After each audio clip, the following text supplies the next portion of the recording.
My uncle passed from COVID. Yeah, he died in November 2019. You called me? No, I ain't call you. He ready too. Yeah, my uncle died from COVID in 2019, and I know November 2019 seemed weird, but the world shut down March 2020. But people had already been catching it. It just became a real pandemic around that time where they had to shut things down. And here's the thing about my uncle. He spent 35 years of his life in prison. So his death taught me a lot about how the prison system handles the death of inmates. So my grandmother called me up one day, and she said, "Hey, baby, your uncle passed away. We don't really know why, but he had respiratory problems, just dropped dead. He seemed fine when I talked to him a week ago." And she was like, we all need to get together and help with the funeral costs. And anybody here knows anything about inmates, you can't get life insurance on inmates, so everything is out of pocket. So I said, "Okay, Grandma, what are the options?" She said, "Well, the first option is they'll ship you the body for $2,000.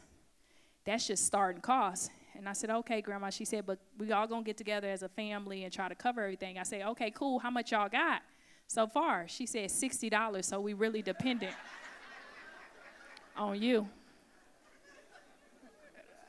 I said, $60, Grandma. I said, "Well, let me see, because when people try to put weight on me, let me come up with some more options." So I said, "Grandma, just see if you can go down to the jail and pick up the dead body and throw it in the back seat of the car. And make sure you double seatbelt strap it in, because lifeless bodies tend to be loose, and I don't want it to knock your wig off." And my grandma, you know, when she started to shake, she started to lean. "Baby, I don't feel comfortable being in the car with a dead body." I said, "Grandma, you gonna be in the church with the dead body? What's the difference?" She was like, "It just don't feel right." I said, "Well, $60 don't feel right either. What's the next option?" She said, "For $700, they'll cremate the body and send you the ashes." I said, "All right, Grandma, that's a great option. You'll be able to have them with you." She was like, "Baby, you know, I feel like he deserves a going away home party. I want to throw him a funeral because he spent 35 years of his life in prison. He ended up getting a degree and stuff like that." And I was like, "Well, Grandma, they all do that."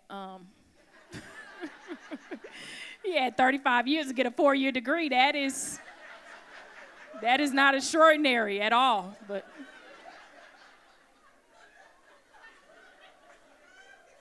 I don't know what it is about black people. They make prison shit seem like when a nigga go to prison and do some regular shit like, "Baby, he read a paragraph." You're like, "Bitch, I'm out here working 14 hours a day, not killing nobody."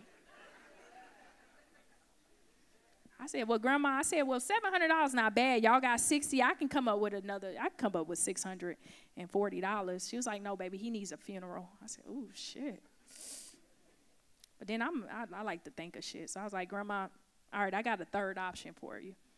For $400 not bad. They got 60. I give them $340. I can go to Libya and get you a son that look just like him."